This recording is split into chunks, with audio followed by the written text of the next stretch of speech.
En Radio Con Aguante comienza Decime por qué. Muchas preguntas y algunas respuestas. Decime por qué. Tercera temporada. El programa de Carlos Tehuel.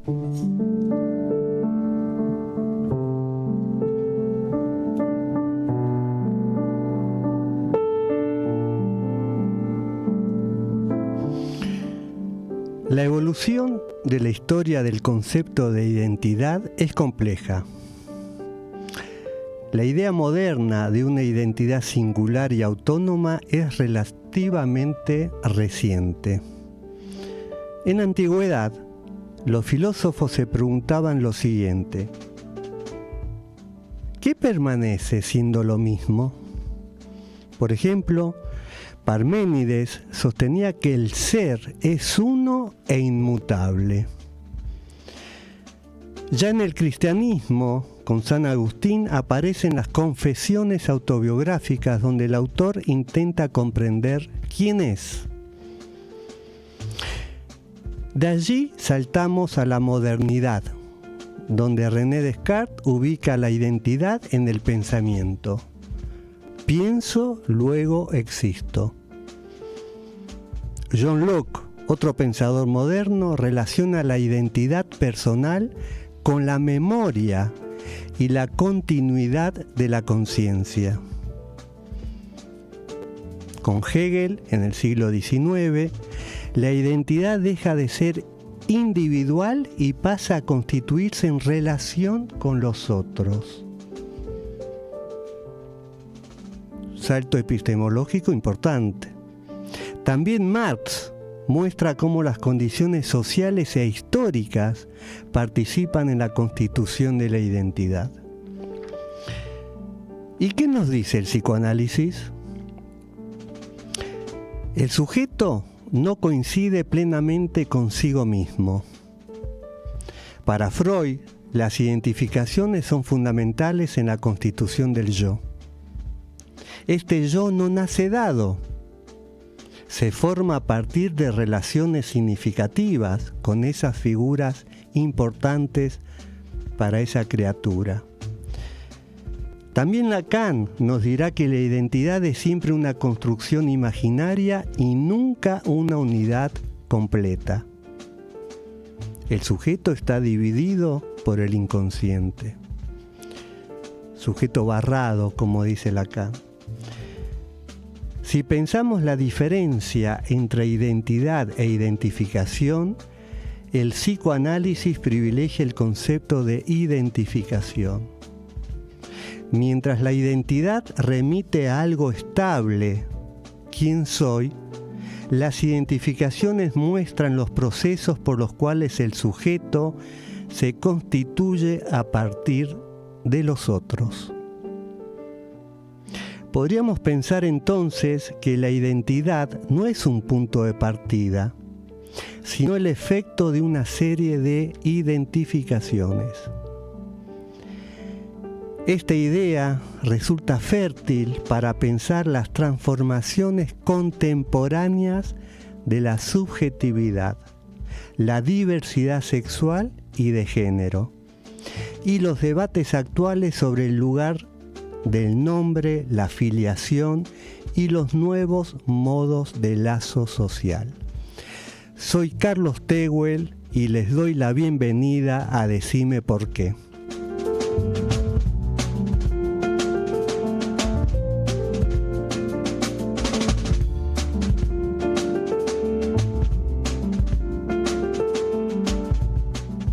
Estás escuchando Decime por qué. Lo más alejado de una fake news que podés encontrar en la radio. Decime por qué. Tercera temporada. El programa de Carlos Tehuel.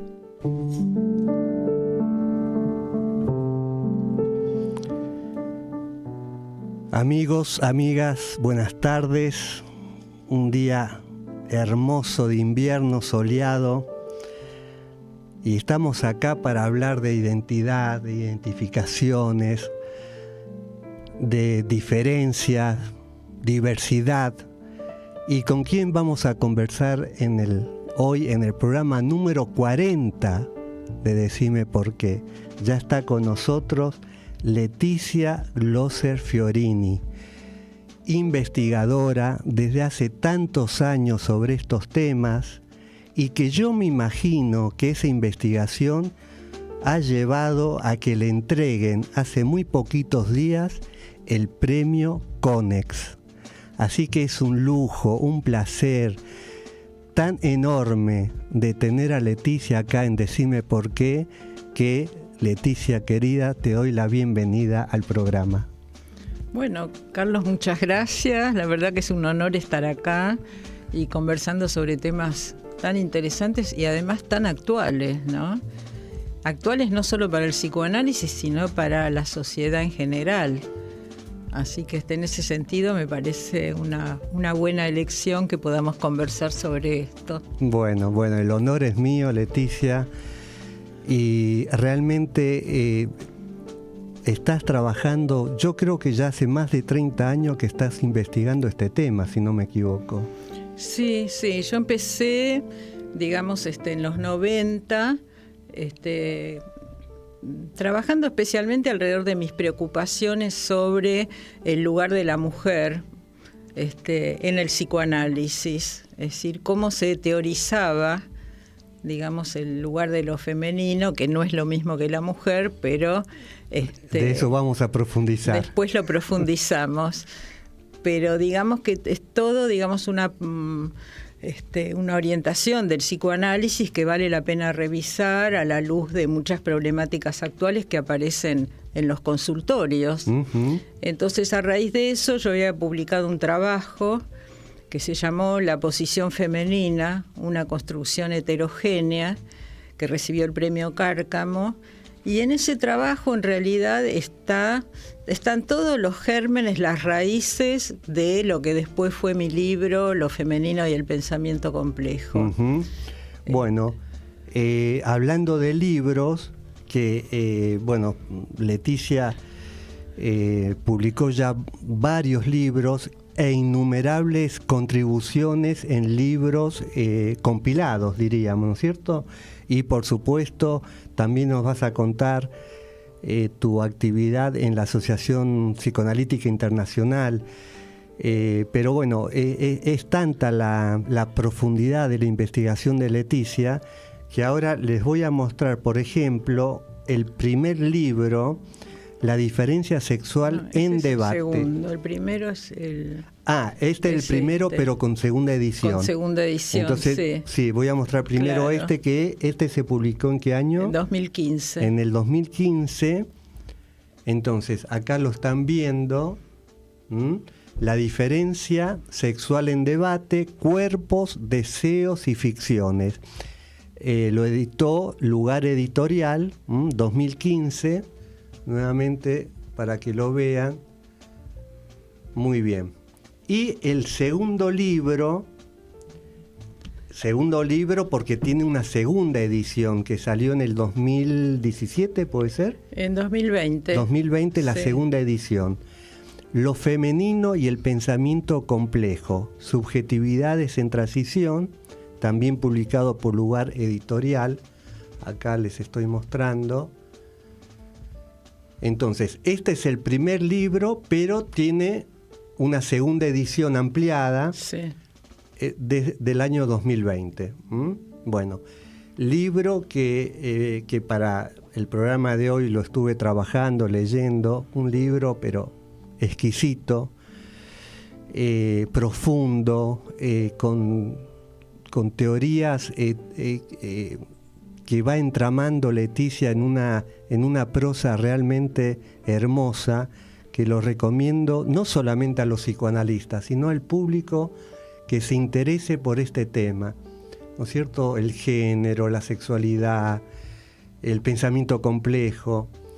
Y hablando de pensamiento complejo, Leticia, hoy falleció justamente el creador, Edgar Morin. Sí, exactamente, sí, a los 104 años, nada más y nada menos. Sí. En realidad en su obra yo me inspiré mucho cuando él propuso, digamos, otra forma de pensamiento basada en el paradigma de la complejidad. Y en realidad me basé mucho en cómo repensar algunas cuestiones en psicoanálisis, a raíz, digamos, de lo que él planteaba como los fundamentos de lo que sería un pensamiento complejo. No complicado, complicado es otra cosa, es complejo, ¿no? Y entonces eso me llevó, digamos, a un pensamiento que es el que desarrollé en estos libros, ¿no? Sí, sí, la verdad un homenaje a Edgar Morin. Totalmente. Y que trabajó hasta prácticamente sus últimos días, porque siempre estaba activo. Sí, lúcido. Sí, totalmente. Así que se fue una persona que aportó a la ciencia, a la cultura, realmente pensamientos importantísimos. Sí. Y modos de pensar también, apartados de los esquematismos, también apartado del pensamiento binario clásico. Que eso, ¿no? También vamos a hablar, el pensamiento binario que tanto tomás vos en tus investigaciones. Sí. También vamos a hablar de eso. Pero yo quisiera leer en el libro, en Lo femenino y el pensamiento complejo, voy a leer, el prólogo lo escribió Abel Feinstein, que ya estuvo acá en el programa. Sí. Hace el prólogo de este libro y quiero leer algo que Abel escribe y que me pareció tan importante, que es una carta que André Green le escribió a Leticia una vez que leyó el libro. Me parece que lo voy a leer porque la verdad que me emocioné mucho cuando leí esta carta. Sí. Y dice así la carta.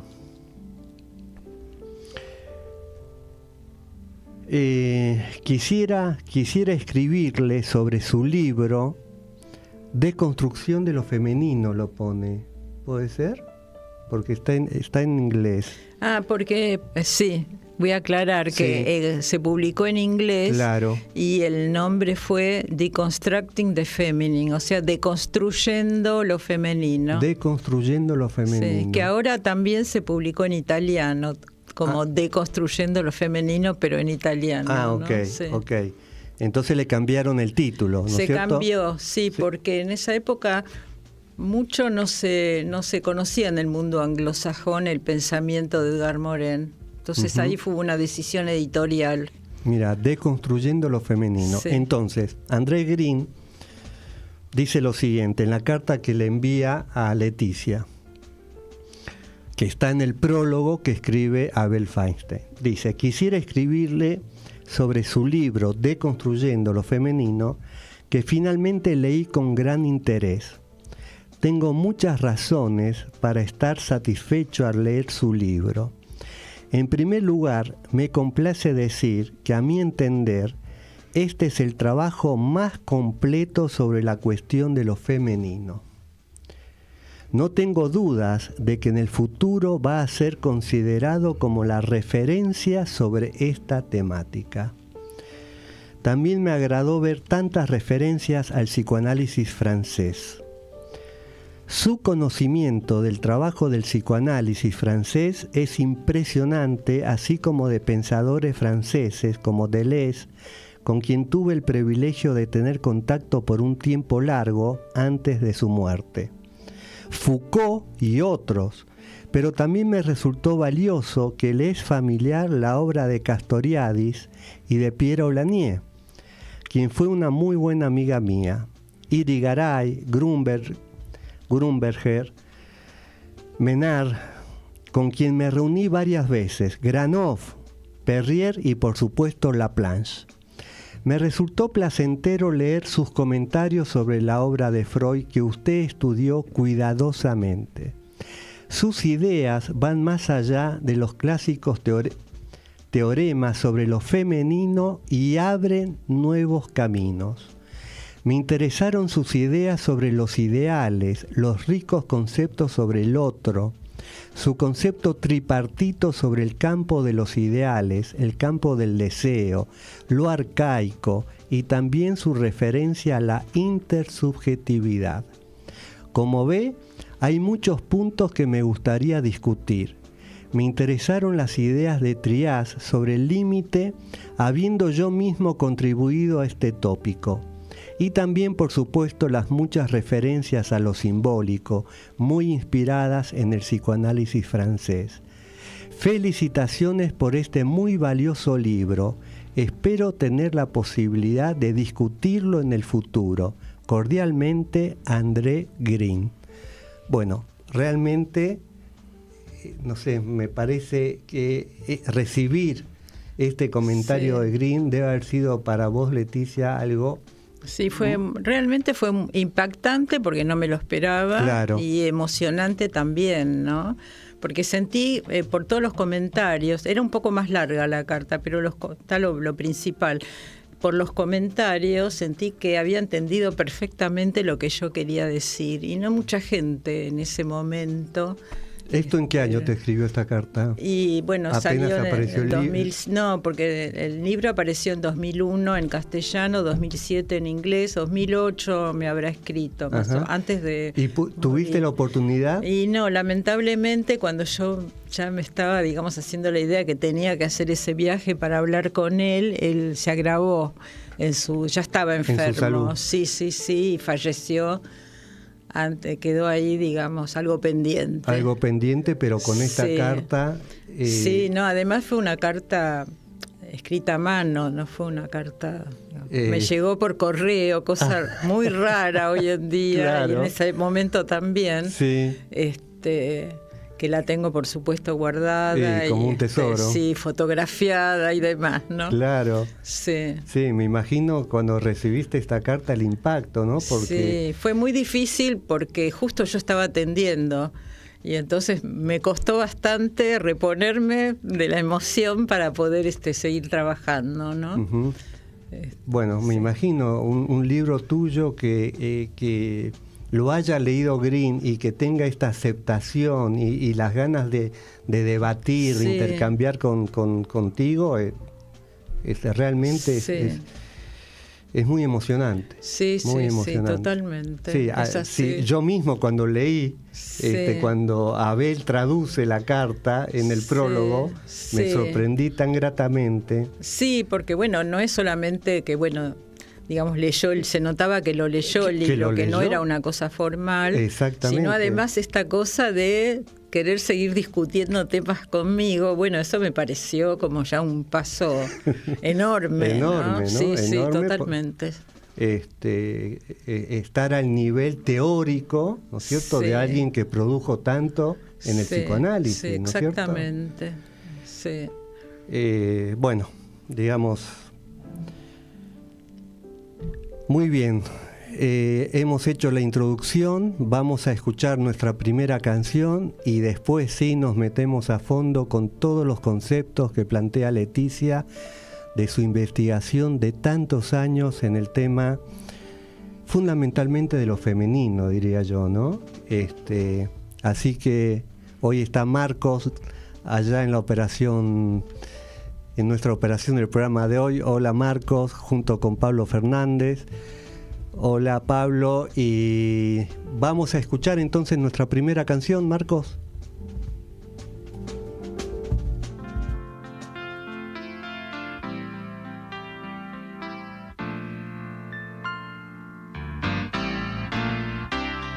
Yo soy lo que soy, mi creación y mi destino. Quiero que me des tu aprobación o tu olvido.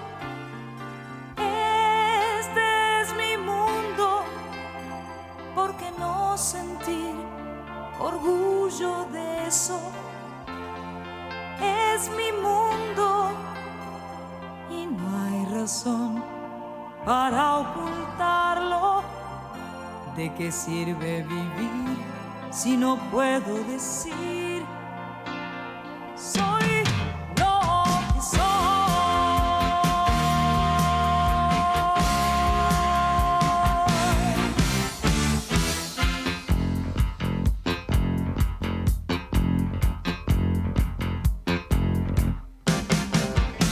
Soy lo que que soy, no quiero piedad, no busco aplausos. Toco mi propio tambor, dicen que está mal, yo creo que es hermoso. ¿Por qué tengo que amar según los otros dicen? Trata de entender las cosas de mi mundo. La vergüenza real es no poder gritar. Yo soy, yo soy.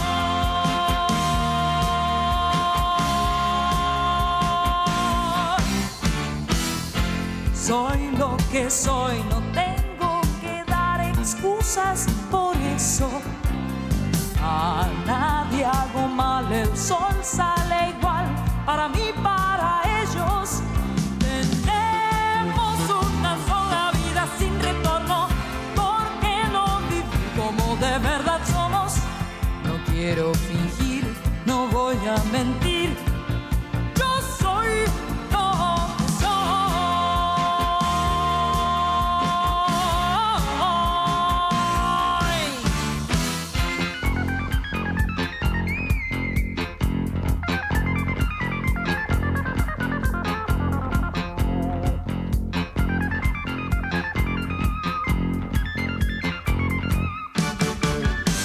Soy lo que soy, no tengo que dar excusas por eso.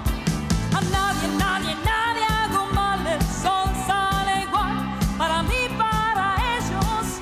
Tenemos una sola vida sin retorno, ¿por qué no vivir como de verdad somos? Paren de censurar, hoy quiero gritar. Yo soy lo que soy.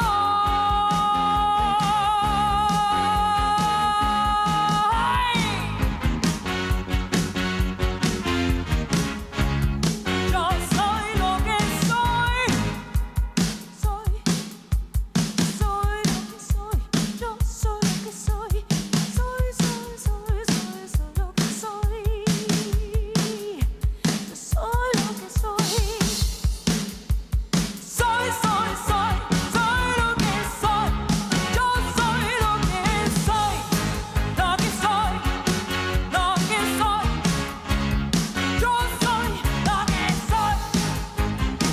Lo que soy, lo que soy, lo que soy, lo que soy, lo que soy. El análisis es transitar por las cuerdas flojas que la persona que nos viene a ver, la persona que se pone en manos nuestras, nos ofrece. Entrevista en Decime por qué. La resolución de un conflicto no implica necesariamente la desaparición del rencor. Siempre hay algo que falta, ¿no? Y que pone en evidencia la injusticia. Eso es lo que habla el mito. Decime por qué. Tercera temporada. El programa de Carlos Tehuel.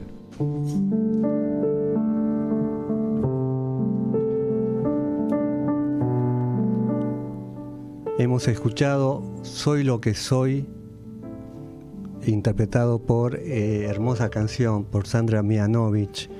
Antes de darle la palabra a Leticia, les recuerdo que pueden preguntar o mandar comentarios que los voy a leer en el programa que estamos saliendo en directo al 156-458-2105.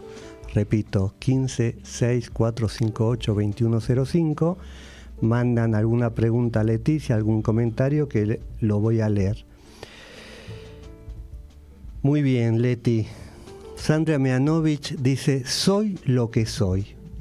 Entonces, ahí hay una identidad. ¿Cómo podemos pensar esto?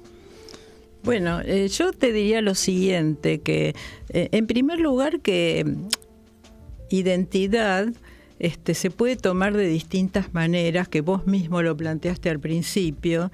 Identidad puede tomarse como algo congelado en sí mismo, que nunca más se va a mover, ¿no? O puede tomarse como una identidad en movimiento. Entonces, soy lo que soy, de alguna manera ella está defendiendo, digamos, lo que ella siente que es, ¿no es cierto? Uh-huh. Y en eso, digamos, hay como una especie de anclaje. Por eso yo hablo de identidad en movimiento, pero con ciertos anclajes independientemente de que sean imaginarios, pero ciertos anclajes que hacen también a una organización psíquica. Es decir, no puede, digamos, permanentemente surgir para todos lados, digamos, identidades diferentes y no identidades también, ¿no? Entonces siempre hay, en cualquier ser humano hay anclajes. Entonces con esos anclajes también hay que trabajar. Pero en realidad la identidad en psicoanálisis, si uno quisiera tomar el concepto, lo tiene que tomar como una identidad en movimiento, es decir, en devenir. En devenir. Exactamente. Con, digamos, anclajes que pueden ir variando también en el tiempo, ¿no es cierto? A lo mejor Sandra Mianovich, hasta llegar a decir soy lo que soy, pasó por otros soy lo que soy. No lo sabemos, pero puede ser. Entonces, yo lo que diría es que no se trata de o movimiento o detención, sino poder trabajar en una zona límite. Por eso a mí me gustó cuando Green reconoció el trabajo en las zonas límites, que sería, digamos, en las intersecciones entre el movimiento y la detención, ¿no es cierto? Y poder comprender que pasan las dos cosas en una persona, ¿no es cierto? A ver, por ejemplo, ¿cómo pensás? ¿Qué sería el movimiento y qué sería la detención? Bueno, por ejemplo, para pensar una identidad en movimiento, pero antes que nada lo que quiero decir, que ya lo dijiste, pero está bueno insistir, es que en psicoanálisis la identidad o las identidades están basadas en identificaciones, es decir, el mecanismo por el cual de alguna manera se construye una identidad son las identificaciones, o sea que nosotros trabajamos con identificaciones, pero no creo que haya que negar el concepto de identidad, sino tomarlo en un sentido, digamos, en movimiento, ¿no es cierto? En ese sentido. Y eso se ve, bueno, en la adolescencia, por ejemplo, se ve muy bien. Es decir, ahí no hay una identidad fija, sino que hay una búsqueda, en todo caso, de identidades, que por supuesto tienen un componente imaginario muy grande, pero hay que trabajar con eso también. Es decir, no es que no se trabaja con lo imaginario, es la vía, digamos, de acceso a lo que el paciente está proponiendo o sufriendo, ¿no es cierto? Claro. Pero fíjate, supongamos, nace un chico, un varón, una nena, y tiene un nombre. Bueno, esos ya son los primeros anclajes. Exacto. ¿No es cierto? Por eso, ahí ya hay un anclaje que viene impuesto desde afuera, porque el niño o niña es asignado a un género. Generalmente es de acuerdo a su anatomía, ¿no es cierto? Tal cual, o sea, desde lo biológico. Claro, por la forma, digamos, se le asigna un género. Después, eso es algo enigmático para el niño a medida que va creciendo. No es que sabe lo que es el género y se identifica con ese género, sino que es una especie de enigma que Laplanche de alguna manera lo graficó muy bien con el concepto de significante enigmático, que, digamos, de alguna manera es introducido por los padres, ¿no? Pero que el niño tiene que ir de alguna manera revisándolo, entendiéndolo y descifrándolo. Y apropiándose también. Y apropiándose, cosa que no siempre ocurre. Claro. Entonces eso, decía Pontalis, eso puede llevar toda una vida. Desde el momento que los padres asignan un género hasta que el niño o niña puede, y luego el adulto, apropiarse o no, o tener dudas, oscilar, que de alguna manera también Freud lo describió. Parte de la obra freudiana es el tema de la bisexualidad, por ejemplo, de las fantasías y los sueños, donde aparecen otras cosas, que no es, digamos, la uniformidad de un género clásico. Aparecen mezclas, aparecen fusiones. Entonces, tampoco es algo que se haya creado ahora, sino que Freud lo describió en general para el psiquismo. Entonces yo diría que a mí me parece que hay que mantenerlo, digamos, las identificaciones como el trabajo que hace el analista con respecto a lo que sostiene una identidad que siempre está en construcción y en deconstrucción también. Que eso tiene que ver con el movimiento. Exacto. O sea, que el movimiento se tiene que dar, pero con ciertos anclajes. Sí.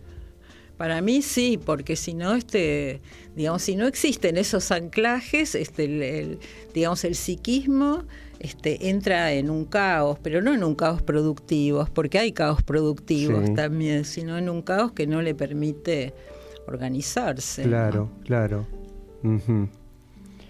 Entonces, decíamos que esta identidad que se da, el primer anclaje, ya que es desde lo biológico, desde lo que viene de afuera con los padres, que le dan el nombre, son los primeros anclajes. Sí. Ahora, ese chico o chica tiene que interpelar de algún modo, ¿no es cierto?, esto que recibió en el momento que vino al mundo.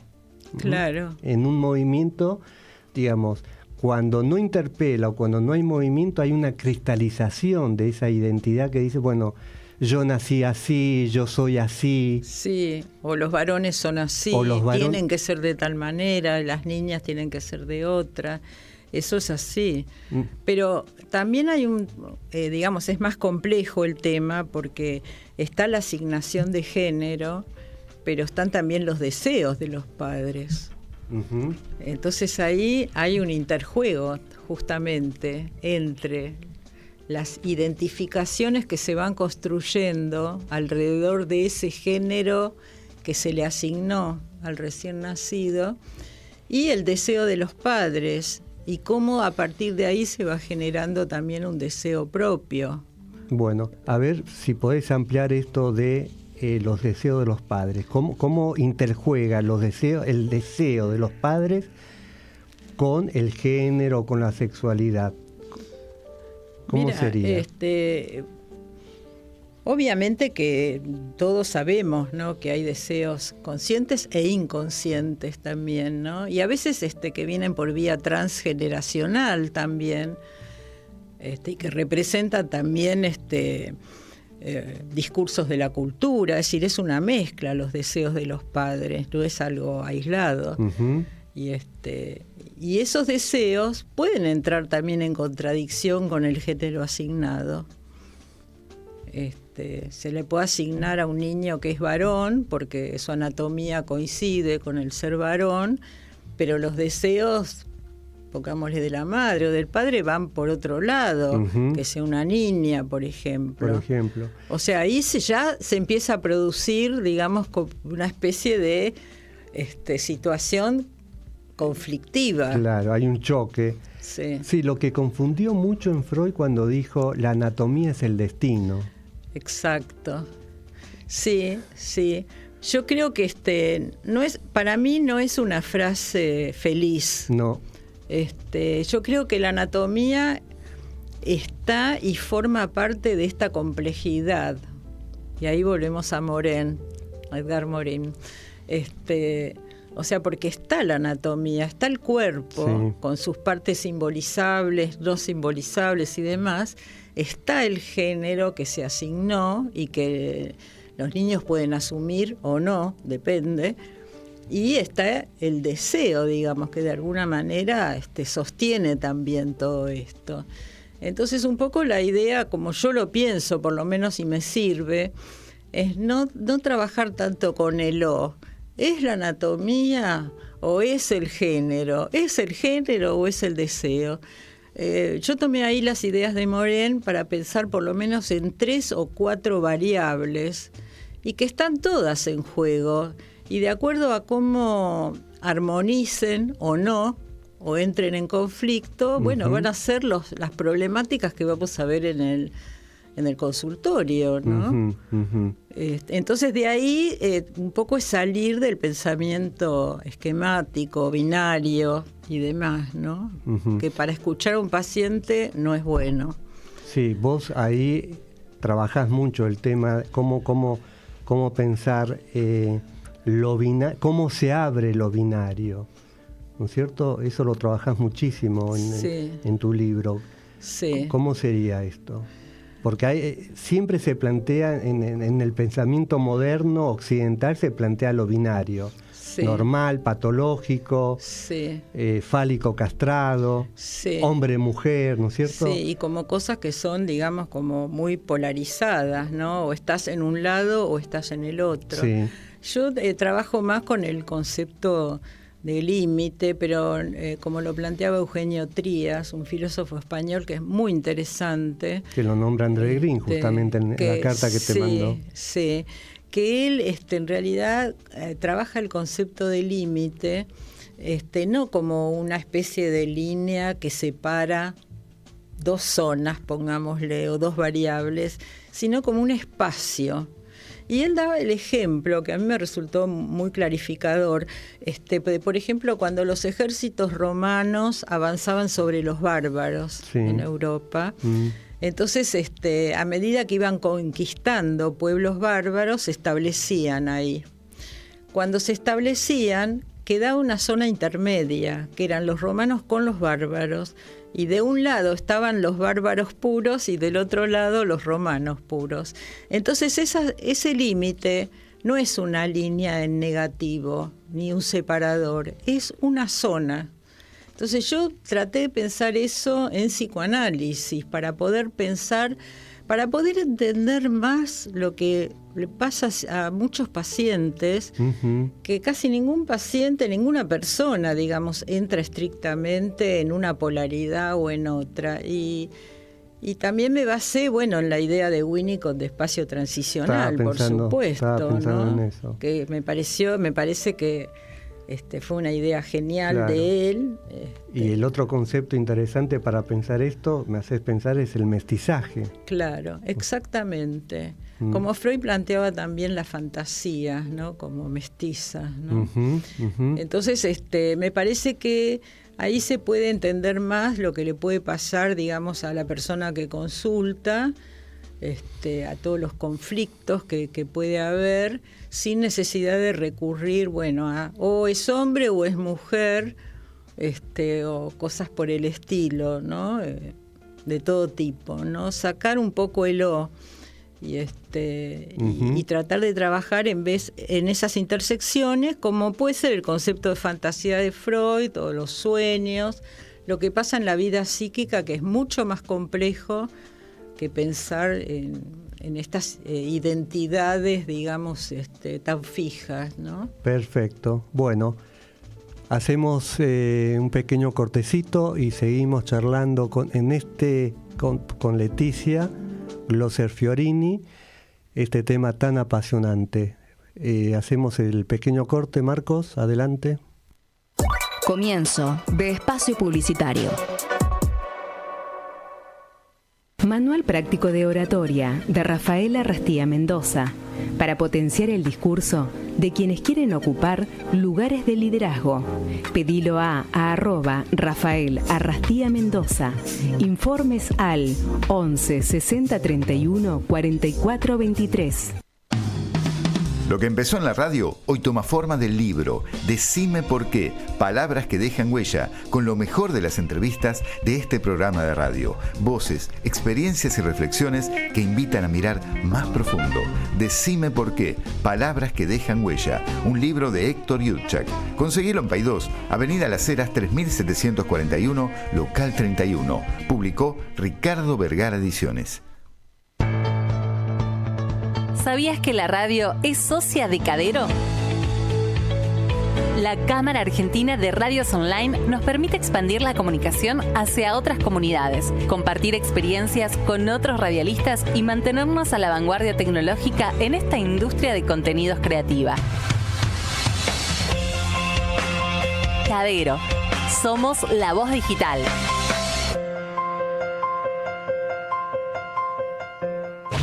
Fin de espacio publicitario. Decime por qué. Tercera temporada. Nuevas voces, nuevas preguntas, nuevos debates. Decime por qué. El programa de Carlos Tehuel.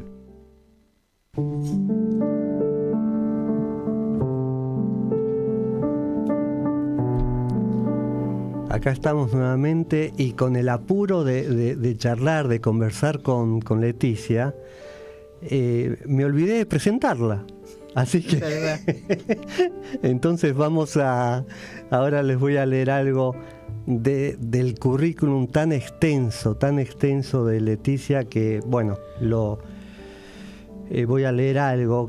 Leticia Glosser Fiorini es médica, psicoanalista, miembro titular en la función didáctica en la APA, Asociación Psicoanalítica Argentina, que fue presidenta de la APA. ¿En qué año, Leticia? Del 2012 al 2016. 4 años entonces presidenta de la APA. Coordinadora para América Latina del comité en el comité de la IPA, la Internacional Psicoanalítica, en estudios sobre diversidades sexuales y de género. Profesora y miembro de la Comisión de la Maestría Estudios Interdisciplinarios de la Subjetividad en la Facultad de Filosofía y Letra en la UBA. Ha recibido el premio Cárcamo en APA por su trabajo La posición femenina, una construcción heterogénea. Y por supuesto ha publicado numerosos capítulos en libros, en trabajos para revistas nacionales y extranjeras sobre este tema que tantos años hace que investiga Leticia. Y por todo esto, por toda esta trayectoria, ha recibido el premio Conex, que bueno, después nos vas a contar cómo recibiste ese premio, qué te produjo, ¿no es cierto? Un premio tan importante como el Conex. Muy bien, ya está presentada Leticia y la pregunta sería esta, Leti, ¿cómo bajamos estos conceptos que desarrollaste, cómo los podemos bajar a tierra para ver si podemos todavía entenderlos más todavía? No solamente quedarnos en la teoría. ¿Qué te parece? Sí, a mí me parece que es muy importante porque en realidad yo lo que creo es que las formas de pensar de cada analista de alguna manera van también marcando sus interpretaciones y van marcando lo que escucha de cada paciente. Entonces no es indistinto. Es decir, hay una parte, digamos, que es de inconsciente a inconsciente, pero eso no es todo. Hay muchas interpretaciones que reflejan muy claramente cuál es la posición del analista. Entonces, digamos que mi escucha tiende a ser lo más abierta posible, eso es lo primero. Uh-huh. Que creo que todo lo que sea, digamos, polarizado, esquemático, va en contra, digamos, de la escucha psicoanalítica. Tampoco creo, digamos, esto como en términos generales, no creo que haya, digamos, algo que el analista pueda esperar que sea lo normal para un paciente. Uh-huh. Que eso, por ejemplo, se utilizó mucho con la homosexualidad, que en una época, hace varias décadas, se intentaba transformar, por ejemplo, a las personas homosexuales en heterosexuales, hecho que en realidad no tenía buenos resultados, y que Freud mismo lo había dicho en una carta a la madre de un joven homosexual, una carta muy famosa, sí, donde ella pretendía que él lo trate para ver si lograba cambiar su orientación sexual. Y Freud le contestó que eso era imposible, que en realidad lo que hacía el análisis es tratar de que la persona pueda llegar a tener una vida donde pueda amar, ser amado, trabajar y tener los conflictos que puede tener cualquier persona, ¿no es cierto? Entonces esto ya desde Freud, esa es una línea, digamos, en la obra de Freud que vale la pena tener en cuenta, ¿no es cierto? Entonces, sí, porque había en una época, y más me parece en el psicoanálisis norteamericano, donde el objetivo era la adaptación del paciente al sistema, ¿no es cierto? Sí. Me parece que es distinto a lo que estás diciendo vos. Sí, no solamente norteamericano, yo creo que en cualquier parte, digamos, depende de la... Porque acá el tema, uno de los temas que yo más estoy trabajando es el tema de cuáles son las creencias, la ideología, los estereotipos de de cualquier analista, por ejemplo. Uh-huh. Esas creencias privadas, digamos, además, digamos, de la teoría oficial que pueda, uh-huh, con la que pueda estar más de acuerdo. Y me parece que ahí es donde, bueno, eso va marcando, digamos, una forma de escuchar al paciente distinta, y por ahí algunos pueden ser más normativizantes y otros menos, ¿no es cierto? uh-huh. Entonces yo, con respecto, por ejemplo, a tu pregunta, tomo por ejemplo el tema de la maternidad en las mujeres, que sí, Freud lo planteaba como el camino privilegiado de resolución del complejo de Edipo. Del complejo de Edipo, porque si una mujer no podía concretar ese camino, entonces podía o ser una histérica o frígida o el complejo de masculinidad. Sí. Entonces quiere decir que el único camino importante era la maternidad. Eso actualmente no es así. Hay muchas mujeres que no desean ser madres.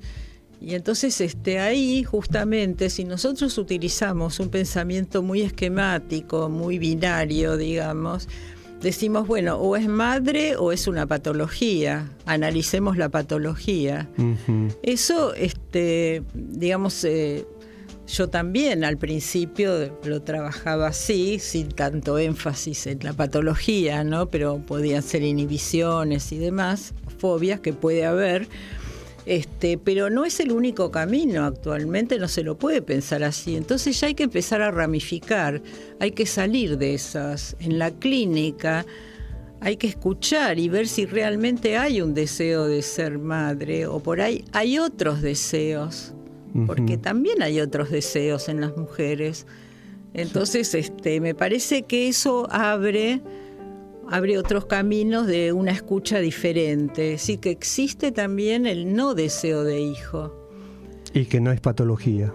No necesariamente, eso claro, hay que investigarlo. Claro. De la misma manera que hay que investigar el deseo de hijo, porque a veces lo que se dice como deseo de hijo, digamos, puede ser un deseo muy narcisista del hijo, digamos, como una posesión de la madre que no lo deja, digamos, separarse nunca. Sí, o sea, sí, que hay como que lo analizar planteaba justamente Piero Lanier. Claro, entonces me parece que hay que abrir las dos posibilidades, investigarlas y escuchar y ver qué pasa, ¿no? Pero es otra posibilidad el no deseo de hijo. Y también otro tema, por ejemplo, que Freud le negaba a las mujeres, era la posibilidad de sublimar, porque decía que toda mujer que sublimaba lo sublimaba por su parte masculina. Entonces ahí le estaba negando, digamos, a las mujeres la posibilidad de sublimar, de simbolizar por su propia cuenta, sería. Claro. Entonces, bueno, hay muchas aperturas que se puede hacer en relación con esto, ¿no? Con lo masculino y lo femenino, o poner la sublimación de lo masculino y demás. Bueno, todas estas cosas. Sí, ahí también se plantea la cultura de época de Freud también, ¿no es cierto? Claro. Que él estaba impregnado con esa ideología victoriana. En ese aspecto sí, en otros no, porque en otros él superó a su época. O sea, es un personaje muy interesante Freud, porque él supera su época cuando plantea el concepto de inconsciente, porque ya no es el sujeto, la persona no es, digamos, la persona unitaria cuya conciencia por su voluntad define todo lo que es y lo que hace. Ya pasa a ser, digamos, un sujeto, como vos decías antes, escindido, un sujeto dividido. Claro. Entonces, eso, digamos, fue revolucionario. La sexualidad infantil también, claro. Muchas cosas. Pero en el tema, por ejemplo, de las mujeres, me parece que el tema de la época estaba impregnado. Tuvo mucha influencia, y eso se ve en algunos escritos de él también. Sí, ¿no? sí, con la envidia fálica. Cartas de él, por ejemplo, las cartas a la novia, no sé si las leíste, a Marta Bernays, que después fue su mujer. Sí. Cuando él estaba estudiando en París con Charcot, ella le escribe y le dice que quería leer a Stuart Mill, que era un filósofo inglés, que era muy partidario de los derechos de las mujeres. Y Freud le dice: no te lo recomiendo, le contesta, porque las mujeres deben dedicarse al hogar y a los hijos, y no, digamos, traicionar el ideal femenino. O sea que en ese aspecto él estaba, digamos, muy imbuido de esos ideales. Machistas. Sí, pero bueno, en otros realmente fue un revolucionario. ¿No? Absolutamente, absolutamente. Sí. Sí, se me había ocurrido un comentario que se me pasó. Sí. Que el tema justamente de el pasaje para entender lo nuevo epocal también tiene que ver con la revolución feminista, ¿no es cierto? Sí. A partir de ahí entonces se empieza a repensar el tema de lo femenino. Sí, en realidad sería así. Bueno, hay muchos, digamos, muchas olas feministas desde fines del siglo XIX, ¿no es cierto? Freud conocía el feminismo, él discutió con las feministas en la Viena de su época. Pues no te olvides que en esa Viena existió el movimiento de la secesión, que fue un movimiento casi revolucionario en cuanto al arte, digamos, ahí salió Klimt, Kokoschka y periodistas críticos muy importantes y demás. Fue una época de mucho florecimiento, digamos, de la cultura y mucho movimiento. Y él discutió ahí con las feministas, pero digamos, yo creo que ahí había algo más fuerte en él.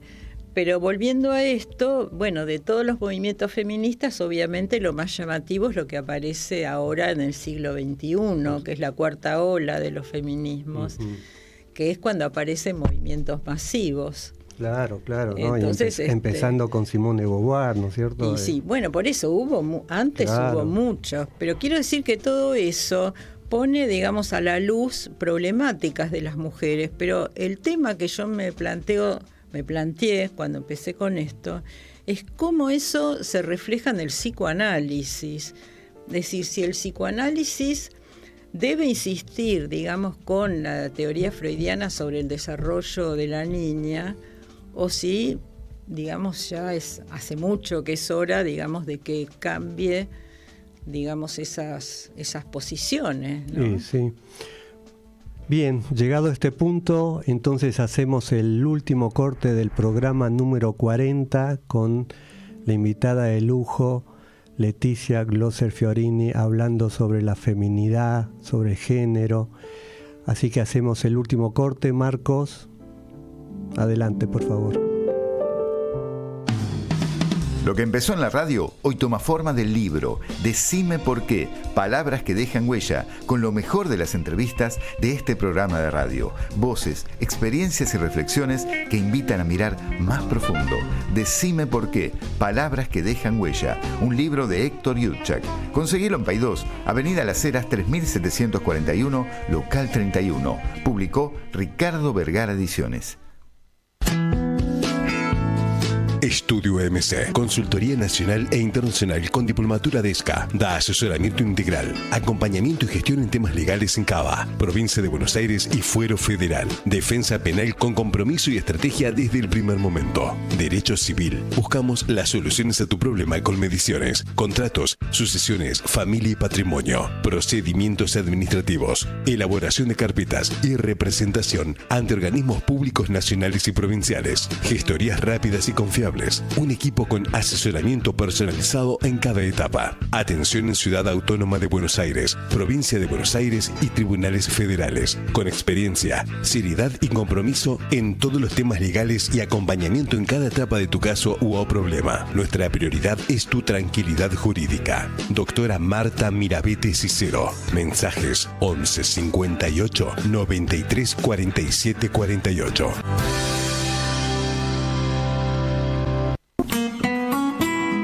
Historias y canciones del tercer planeta. 10 años en la radio y en tus oídos.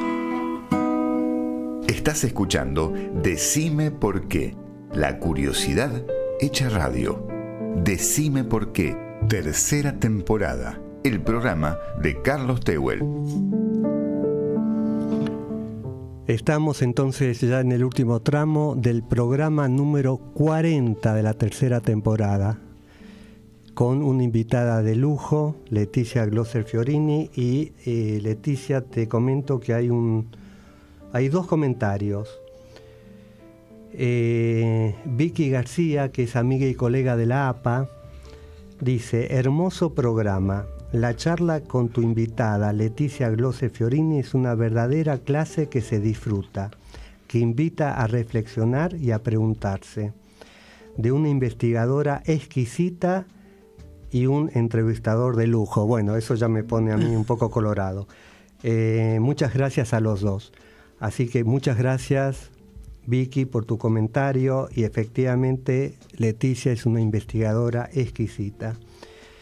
Y Jacqueline Rein, excelente programa, muy interesante. También es una psicoanalista. Bueno, ya entrando en el último tramo, también quiero los últimos minutitos hablar de cómo te ha afectado el premio Conex. Pero eso lo dejamos para lo último. Y hablamos mucho de lo femenino. Y ¿quién nos puede decir sobre lo masculino? Sí, bueno, es muy interesante porque en realidad van juntos, no se puede obviar, porque de alguna manera, en este caso, digamos, creo que los movimientos feministas, independientemente de que hay muchos feminismos, no es el feminismo, sino son los feminismos, y tienen distintas derivaciones que a veces no se conocen, y entonces por ahí la gente opina sobre cosas que no debe opinar porque toma un grupo nada más.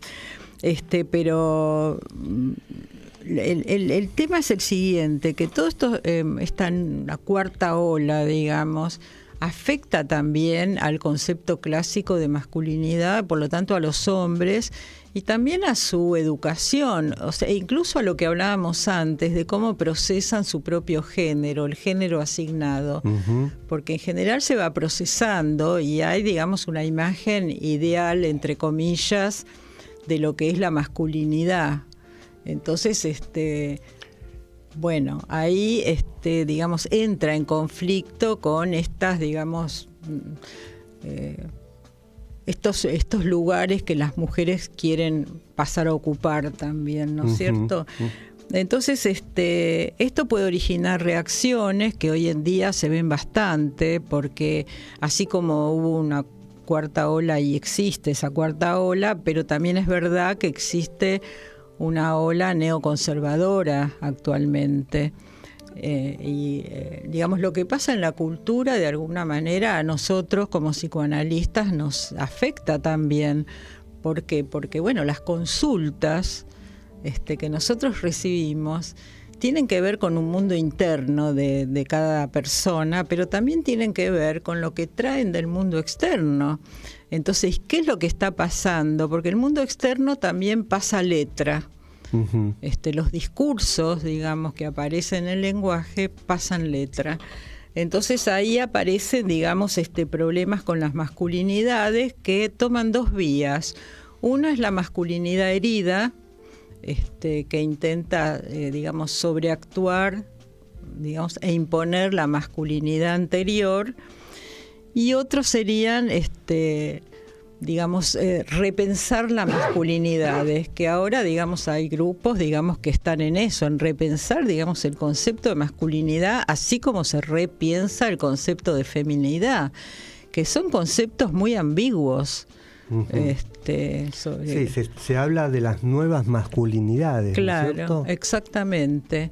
Entonces, es como una época muy especial que nos atraviesa a todos, donde hay una especie como de polimorfismo, ¿no es cierto?, donde están los que reivindican los roles tradicionales, están los que hablan de nuevas masculinidades, y lo mismo está apareciendo también, así como aparecen mujeres que reivindican un rol más amplio, digamos, de las mujeres, también aparecieron últimamente movimientos, por ejemplo en Estados Unidos, de mujeres que reivindican la vuelta al hogar, sería, y dedicarse a cuidar la casa y a criar hijos. También existe eso.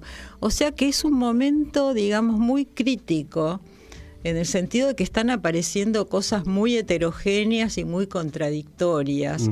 Y eso también influye, digamos, en el tipo de consultas que nosotros recibimos. Hay que tenerlo en cuenta no solo para las mujeres, sino para los hombres. O sea que hay un movimiento hacia adelante y un movimiento hacia atrás. Sí, estamos como si fuera una época de choque, ¿no? Eso es muy interesante, si lo podemos pensar, ¿no? Claro. Ahora, si hacemos de cuenta que no pasa nada, entonces estamos por fuera del tema. O sea que en esta época, vuelve, así como hubo un movimiento del el Me Too, ¿no es cierto? Bueno, también eso se vio claramente con la ley del aborto, ¿no es cierto? Donde había un choque impresionante entre una posición más conservadora. Claro. Y bueno, claro, porque antes esos choques, digamos, por ahí no existían tanto, porque podía haber, estaba el primer feminismo, el segundo feminismo, pero eran cosas que eran más localizadas. Ahora, digamos, son cosas que impregnan la vida cultural, impregnan los discursos, impregnan el lenguaje. Todo eso, digamos, está atravesando a todas las subjetividades. Entonces, hay muchas cosas cuestionadas, y eso para un lado y para el otro, y eso nosotros lo tenemos que tener en cuenta psicoanalíticamente. No es que el psicoanálisis está por fuera. No mira por fuera el psicoanálisis está dentro también. Claro, está dentro, y muchos creen que porque está dentro del consultorio, esos discursos de época no entran. Claro, entran siempre. Entran siempre. Exacto. Permanentemente. Sí. Y yo creo, no se puede decir, bueno, el psicoanálisis es una cosa y lo que pasa en la sociedad es otra, aunque entre en el consultorio. Porque creo que el psicoanálisis, el psicoanálisis tiene posibilidad de ampliar, dentro de sus ejes fundamentales, de ampliar mucho la comprensión de las subjetividades actuales. No es necesario, digamos, congelar el psicoanálisis, es muy contraproducente, porque eso lo debilita al psicoanálisis. Claro. El psicoanálisis, para crecer, también tiene que estar en contacto, digamos, con lo que está pasando y ver cómo eso influye en cada psicoanalista y en cada teoría. Claro. Leti, estamos llegando casi al final, tenemos que escuchar la última canción, y te quiero pedir, antes de escuchar la canción, ¿cómo te afectó recibir un premio tan importante como el premio Conex? Bueno, me gustó mucho, me emocionó también, como la carta de Green, porque bueno, en un punto no me esperaba que me iban a nominar, entonces para mí fue, te diría, una sorpresa, y bueno, un poco me hizo bien también, porque bueno, algún reconocimiento sobre el trabajo que estuve haciendo durante todos estos años y que sigo haciendo. Sí. Me parece que implica eso también, porque en realidad es un reconocimiento a la trayectoria, el premio Konex, que se da, digamos, que es en ciencias sociales, y la parte de psicoanálisis de ciencias sociales se da cada 10 años. O sea que, bueno, me pareció que en ese sentido, bueno, reconocer algo que uno estuvo haciendo durante mucho tiempo, te afecta en el buen sentido de la palabra. Exactamente, sí. en el buen sentido de la palabra. Claro. Muy bien, muchas felicitaciones por eso, por tan merecido premio. Sí. Y bueno, vamos a escuchar la última canción del programa y luego el cierre. Te nació este amor sin que me diera cuenta yo. Tampoco el miedo permitió que apareciera. Y te creció este amor alimentándose en el sol de los amaneceres de Puerto Poyensa, y no te animaste a decir nada. Pánico porque te rechazara, como una semilla que no puede ver la luz. Hundió sus raíces mucho más profundo aún, y me mirabas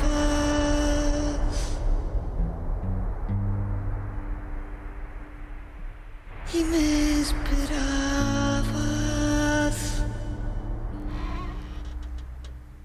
Qué canción, por favor, Puerto Poyensa, interpretada por Marilina Ross. Me decía Leti, volvimos a los años 60 o 70, pero es una canción tan hermosa que no tiene edad. Amigos, amigas, hemos llegado al final del programa número 40 con una invitada de lujo, y te cuento, Leti, que mucha gente, muchos amigos me dicen qué rápido se pasa el programa, que tendría que durar más porque la gente se queda con ganas de seguir escuchando al invitado.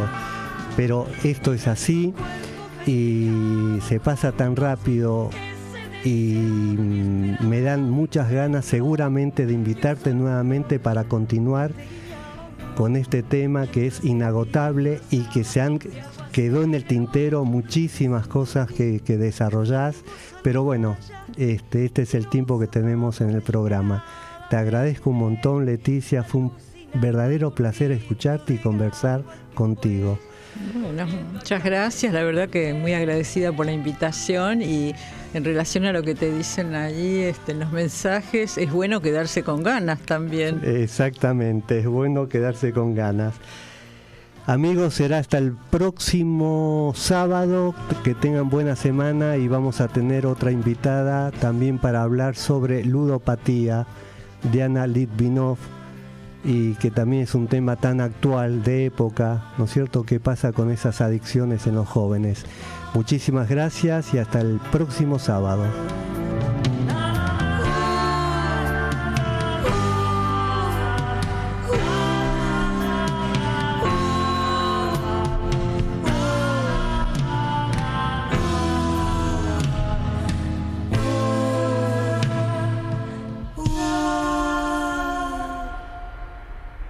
Estás escuchando Decime por qué, la curiosidad hecha radio. Decime por qué, tercera temporada, el programa de Carlos Tehuel. Comienzo.